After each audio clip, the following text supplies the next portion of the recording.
Mystic vibration numerology పేర్లో అక్షరాలను బట్టి మనం చాలా విషయాలు వేస్తాం, కానీ దీని వెనుకాల ఉన్నవి మాత్రం ఈ పేర్లో అక్షరాలు డేట్ ఆఫ్ బర్త్ని బట్టి పెట్టినవే. కాబట్టి డేట్ ఆఫ్ బర్త్కి సంబంధం లేనటువంటి అక్షరాలు పేరులో ఉండటం మామూలుగా జరిగే విషయం కాదు. కాబట్టి ఇక్కడ మనం పేరుని వేసుకున్నప్పుడు, అంటే డేట్ ఆఫ్ బర్త్ ఎప్పుడు సీక్రెట్ అండి. ఇప్పుడు మీరు నాకు చెప్తారు మీ డేట్ ఆఫ్ బర్త్, ఎందుకు అంటే నేను మీ డేట్ ఆఫ్ బర్త్ చూస్తాను కాబట్టి. మీరు అందరికీ ఎందుకు చెప్పాలి?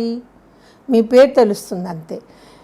అలాగే ఒక డేట్ ఆఫ్ బర్త్ నా దగ్గరికి వచ్చినప్పుడు నేను అన్ని లెక్కలు వేసుకుంటూ ఉంటాను కాబట్టి అందులో డెస్టినీ నెంబర్ అనేది ఒకటి ఏ విధంగా వస్తే పవర్ఫుల్. ఎందుకంటే చాలామంది నన్ను అడుగుతారండి, మేము 1వ తారీఖులో పుట్టాము మేడం, మాకు ఉద్యోగం లేదు. మేము 1లో పుట్టాము, మాకు గవర్నమెంట్ జాబ్ లేదు. నేను 1లో పుట్టాను, నాకు గవర్నమెంట్ జాబ్ ఉంది. నేను 1లో పుట్టాను, నేను టీచరు. ఇలాగా నేను వింటూ ఉన్నటువంటివి చాలా చాలా చాలా విషయాలు ఉన్నాయండి. సో ఇక్కడ మామూలుగా ఒక మనిషికి వచ్చే డౌట్ ఏంటంటే, అందరూ ఇలాగ 1లోనే పుడితే, లేదా అందరి డెస్టినీ వైబ్రేషన్ ఒకటే ఉంటే అందరూ అందలం ఎందుకు ఎక్కరండి? ఎందుకు ఈ డెస్టినీ వైబ్రేషన్ 1లోనే ఇంత డిఫరెన్సెస్ అండి? అంటే డెస్టినీ నెంబర్ 1 అని ఉంటే మీరు బ్రహ్మాండం అని మేము ఒక మాట చెప్పేసేస్తే, ఇది కొన్ని వందల వేల లక్షల డెస్టినీ ఒకట్లు మేము చెప్పిన పద్ధతిలోనే ఉంటాయని అర్థం కానే కాదు. దీనికి లెక్క ఉంటుంది, దీనికి ఒక లెక్క ఉంటుంది. అండ్ ఈ డెస్టినీ నెంబర్ వెయ్యాలి అంటే ఏ పద్ధతి పనికిరాదు ఎక్సెప్ట్ చాల్డీన్ పద్ధతి తప్ప. చాల్డీన్ కదండి, చాల్డియన్ దీన్ని అనేది. అందరూ ఏంటో తెలియజేసి చేసి చాల్డీన్ అంటున్నారు, కాదండి చాల్డియన్, లేకపోతే షాల్డియన్ అని వస్తుందండి. దాన్ని తెలుగులో మనం ఇంకా కాస్త సింప్లిఫికేషన్ కీరో. ఈ పద్ధతిలో మీరు వేసుకున్నప్పుడు మాత్రమే డెస్టినీ నెంబర్ అనేది వస్తుందండి. డెస్టినీ నెంబర్ అనేది వేయటానికి బెస్ట్ మెథడ్ మీకు కీరో పద్ధతి. కీరో అంటే ఏంటండి? కొట్టి చూడండి, వచ్చేస్తుంది, ఏం ప్రాబ్లం లేదు. కీరో మెథడ్ గూగుల్ చేయండి, వచ్చేస్తుంది మొత్తం అక్షరాలు. సో మీకు కీరో మెథడ్లో 9 అనేది ఎక్కడా కనపడదండి, లేదు కూడాను, ఉండదు. ఎందుకు అంటే అది దేవతలకి సంబంధించిన నెంబర్గా భావించి ఆ నెంబర్ని మనుషులకి ఇచ్చేటటువంటి అక్షరాలకి ఇవ్వలేదండి. అర్థమైంది కదండి? కీరో పద్ధతిలో మీ పేరు, దీనికి కూడా ఇంటి పేరు అవసరం లేదండి. అంటే చాలా ఫెసిలిటీ ఇచ్చింది మనకి శాస్త్రం. ఇక ఎప్పుడైతే ఇంటి పేరు వస్తుందో, ఇందులో పలానా నెంబర్ తక్కువ ఉంది కదా, ఇందులో ఎందుకు ఉంది అని నాలాంటి వాళ్ళు క్వశ్చన్స్ వేస్తూ ఉంటారు కదా. అందుకని ఈ సిస్టంలో ఎలా ఇచ్చారు అంటే, ఒక మనిషి పేరుని, మీ పేరుని, ఇంటి పేరు లేకుండా చివరిలో Reddy, Raju, Chowdary, whatever it may be అవి కూడా తీసేసండి, కేవలం పేరు. అర్థమైంది కదండి? అది తీసుకోండి. అది తీసుకున్నప్పుడు మీ నెంబర్ ఎంత వచ్చింది? ఓకే 46 వచ్చింది అనుకోండి, అంతే కదండి, 46 వచ్చింది. మీరేమనుకుంటారు? నేను నెంబర్ 1 అనుకుంటారు.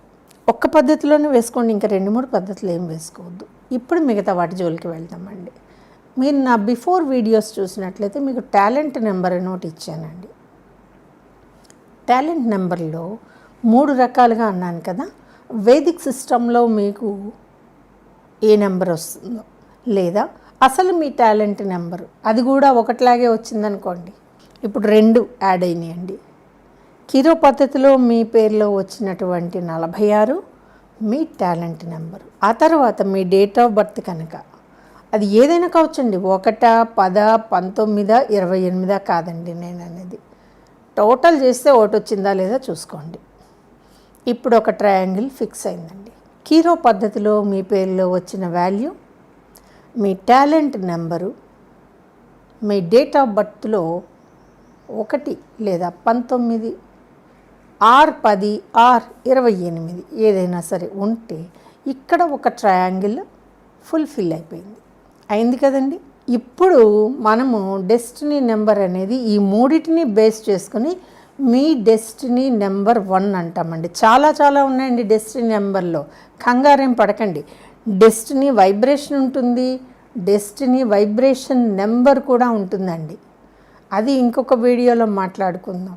ప్రస్తుతం మీకు సింపుల్గా, అంటే మీకు చాలా చాలా డౌట్స్ వస్తూ ఉంటాయండి. చెప్పాను కదా, మేమిద్దరము ఒకటే డేట్ ఆఫ్ బర్త్లో పుట్టామండి, ఒకే ఊళ్ళో పుట్టాము, ఒకే టైంలో పుట్టాము, వాడు బాగున్నాడండి అంటారు. నేను ఇక్కడ 2 క్వశ్చన్స్ వేస్తాను. వాడు బాగున్నందుకు మీరు ఏడుస్తున్నారా? అదే డేట్ ఆఫ్ బర్త్లో పుట్టినందుకు, అదే డేట్ ఆఫ్ బర్త్లో కూడా మీరు కూడా ఉన్నందుకు వాడంతా ఎత్తు ఎదుక లేదని బాధపడుతున్నారా? 2 తప్పే కదా. ఒక డేట్ ఆఫ్ బర్త్లో పుట్టినంత మాత్రాన, ఒకే ఊళ్ళో పుట్టినంత మాత్రాన, ఇంచుమించుగా ఒకే టైంలో పుట్టినంత మాత్రాన అవతలి వాడున్న హైట్కి మీరెలా వెళ్తారండి? మీ హైట్కి అతను రాడు, అతని హైట్కి మీరు వెళ్ళరు. మీరిద్దరూ డిఫరెంట్ మనుషులు. ఇప్పుడు తేడా ఎక్కడొస్తుందో తెలుస్తుంది కదండి. మీ పేరు, మీ టాలెంట్ నెంబరు 19 రావచ్చు, 37 రావచ్చు, ఒక దాంట్లో 73 రావచ్చు. ఏదేమైతే 1ని దాటి మాత్రం వెళ్ళలేవు టోటల్ చేసినప్పుడు. అలా ఉంటే కనుక ఖచ్చితంగా వీళ్ళు మంచికో చెడుకో గుర్తించుకోబడతారండి. ఒక గుర్తింపును పొందుతారు. అది పాలిటిక్స్ కావచ్చు, సైన్స్ కావచ్చు, టెక్నాలజీ కావచ్చు, బిజినెస్ కావచ్చు, ఈవెన్ స్ట్రీట్ పాలిటిక్స్ కూడా కావచ్చు, రౌడీ కూడా కావచ్చండి, నేనేం కాదంటలేదు. మంచికో చెడుకో ఖచ్చితంగా మీ చుట్టూ ఉన్న సర్కిల్లో మీరు గుర్తించబడతారు. ఎప్పుడు? ఇవన్నీ ఒకటి వచ్చి మీ ట్రయాంగిల్ ఒకటైనప్పుడు. అర్థమైంది కదండి. ఇంకా చాలా విషయాలు మళ్ళీ చెప్పుకుందాము. ఈ వీడియో కనుక మీకు నచ్చినట్లయితే లైక్ చేయండి, షేర్ చేయండి, మా ఛానల్ని సబ్స్క్రైబ్ చేయండి.